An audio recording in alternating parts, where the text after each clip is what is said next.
All right, homies, a little bit of a quick one. I'm super low on time before my shift tonight, but it's just because we had such a good workout today. Got to have so much fun. Sorry about all the inconsistencies, but, I got to go by my life schedule and, give a little bit of a special day for Valentine's Day. Take another day off. Why not? Let the shoulder recover. Have just some fun. Not worried about it, especially when I need to be getting some good rest anyway. But, man, today was revitalizing. Like I said before, we're just going to be doing, like the intro of the workouts will be, snatch and clean and jerk, purely just warm-up weight. The stuff that I normally, just like that last warm-up set, like 185 snatch, 225 clean and jerk, just to get the consistency there, get my shoulder working again. So that when I get back on the full Olympic program, I can go really hard and not worry about it, have that mind-muscle connection, but also that mind-muscle confidence, if you will. Snatch felt amazing today. I did a good couple reps at 95 because I told you before I wanted to really lock up the technique, get it settled with how I've gone slightly more narrow on my grip to have a better stable catch above my head. And I had the slight misconception that I needed to lean forward a little bit more. That was not really the case, which it typically isn't unless you have really long arms. It was more so just using a little bit less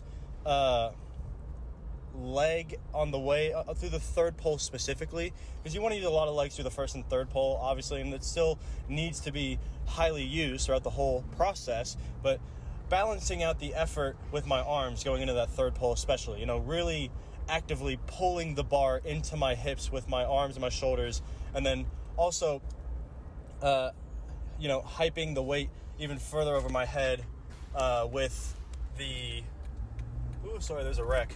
Further getting it over my head, like with having a higher pull just after the third pull as well, right before whipping my elbows underneath the bar so that I can not have to worry about bumping the bar out too far to where it hurts my shoulder when I catch it. And I will say, I didn't have a lot of good looks at the reps today, but 185, I will tell you, was damn near perfection. It felt so wonderful. It was really good to feel that way again. Even if it is a little tough and I'm not used to it yet, it's going to come back real quick. That's just part of the process. Clean and jerk, not as hype, just a little, like, I felt great.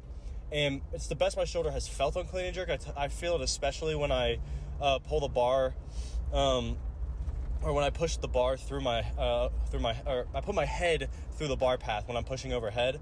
I don't know why exactly, but I think it's just because of the slightly more narrow grip with an overhead press that, uses a little bit more of my rear delt than the other exercises. But it feels great for the most part. I'm not having any troubles with the split jerk. There's no actual pain. It's just slight soreness.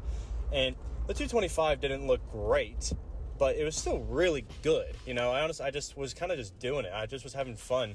I got to have a really great conversation with one of the, an older lady that was there. Like, she was great. I could tell she had good energy. And while she's doing her leg press, I see her whip out a resistance band and start doing shoulder, like some rotator cuff recovery stuff. And I'm like, oh, ma'am, you know what's up. You've been through it, I can tell. And I had to shoot the shit with her. I just had to mention, you're doing great. Because there's not a lot of people who do the PT like that. And she was like, I was ex-power lifter back in my day, putting up some big weight, benching 265, and in the female class, hell yeah, that's fucking impressive. And either way, we had the biggest conversation of just like getting out of the house, just doing something is better than most. It's just, it's so great to be able to do that in your life consistently and passionately. But got to the bench press after that because that was the focus lift of the day. And I was pretty warmed up for it after doing my Olympic lifts. Let me tell you, man, that got me good. Again, if it's always going to feel a little sore when it's your first time back in a minute, because I missed my last bench day from being sick, and then I had to take so many days off from the sickness afterward. I haven't benched in like a week and a half. It's been a minute, almost close to 2 weeks, honestly. And it's really unfortunate. I want to be able to have consistent work throughout my whole body, so that's why I chose to bench first. in this half of the week while I'm still kind of messing around until my shoulder's fully recovered, to give it not only that isolation, but I normally never train bench first either way, because I don't want to put too much pressure on my shoulders when it comes to Olympic lifting. But Olympic lifting's not the focus right now, so let's give the bench some love, right? And oh boy, I don't know if the bench loved me back, but I certainly loved the bench today, because after I got to like 255, 275, I was moving. I was feeling so good. And I'm telling you, this thumbs grip length on bench, dude, it's just that slightly wider grip that lines my wrist up perfectly with my elbows. The horizontal depth when it comes to the hole, like when the bar is touching my chest, that's still really difficult. Like, it's not like insanely bad, like it still feels good, but it's a different kind of mobility, and it takes more strength in parts of my shoulder I'm not used to utilizing. So it's just something I got to get used to over time. You know, it's not a big deal. We'll get used to it pretty quickly, and based off the effort today, it's going to be quick, let me fucking tell you, because you know, it's not as stable in the bottom position as I was with close grip yet, because I did it for so many years. But once I get out of the hole on bench, my sticking point is so good from how long I trained my narrow grip. Because now, like, if I get like just even close to touching my sticking point above my chest on the way up, I'm driving through it, man. It's either I die immediately or I've got it 100%. And I love that. That's the best feeling you can have. It's that full confidence you need. And I got to 335 surprisingly. I was going to cut it at 3 plates if I felt that was apt enough. But I tell you guys all the time, it is not about lifting a heavier weight or anything. It's about giving, like, it's needing to know, for my own personal sake of passion and my own relative progression, that I put in the amount of effort that I need to put in per my own standards, per my own limitations when it comes to my lifts. Nobody lifts the same, even if it's not efficient when it comes to the science of it. I'm doing it to the best of my ability, damn it. And let me tell you, it felt so good.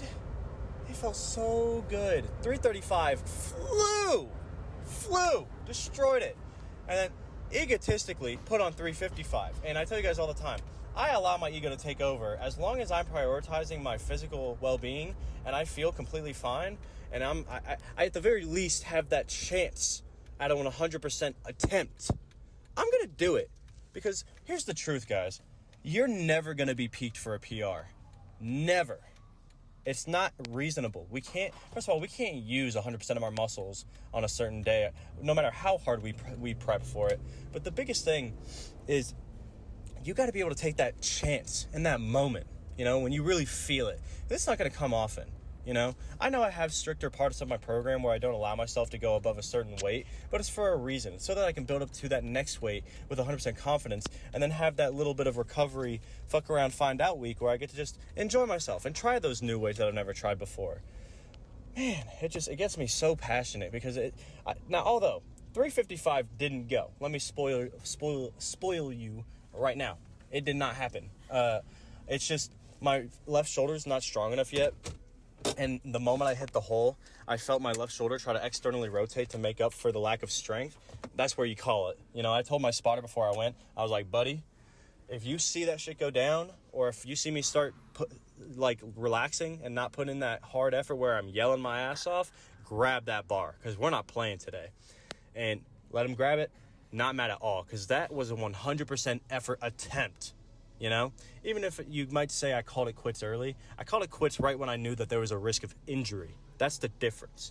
I called it quits when I hit my personal limitations. That's what's so important. You have to give yourself that chance to push beyond what you think you can do right then and there. That's what it is, because you're never going to be prepped or peaked, realistically.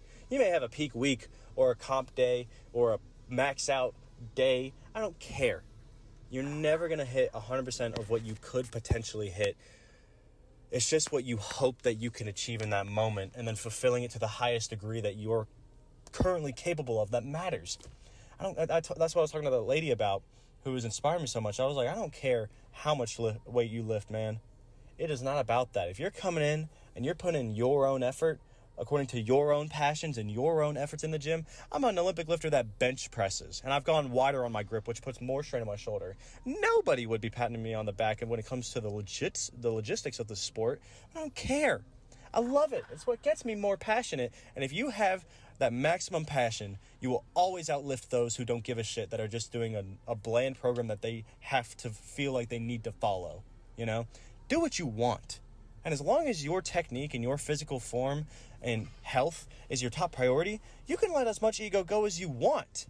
You know, that comes with the experience and the knowledge of it, and especially your own personal knowledge about your own unique body, because nobody's body's going to handle this stuff the same way.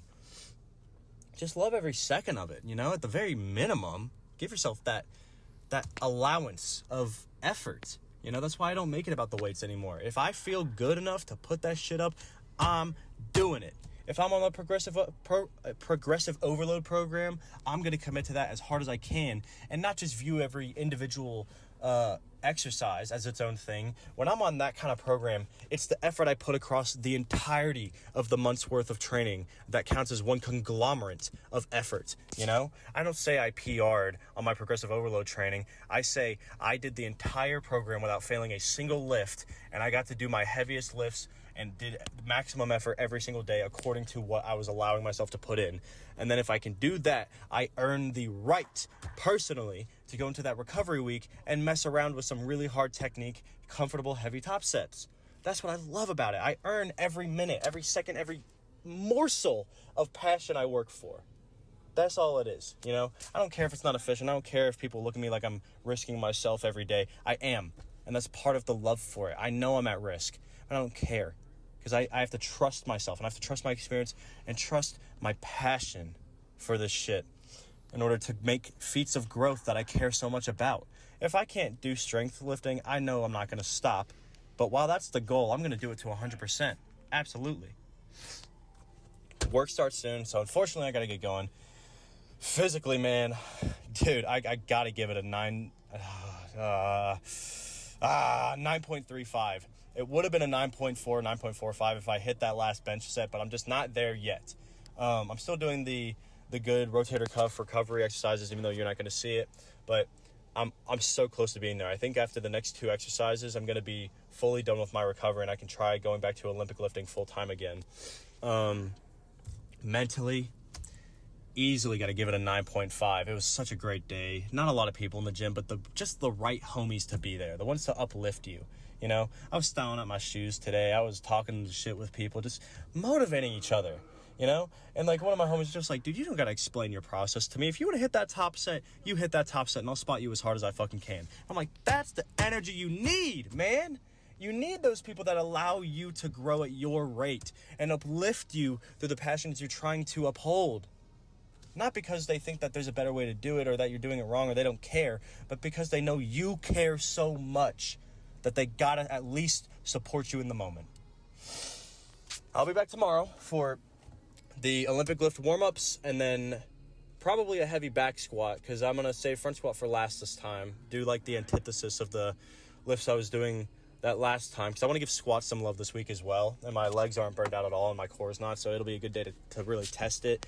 I mean, if that's there, I might honestly go for 475 for the first time. We'll see what happens, but either way, I don't care. I'm gonna do the best I can to the maximum of my ability. I love you guys, and I will be back tomorrow. See you later. Bye.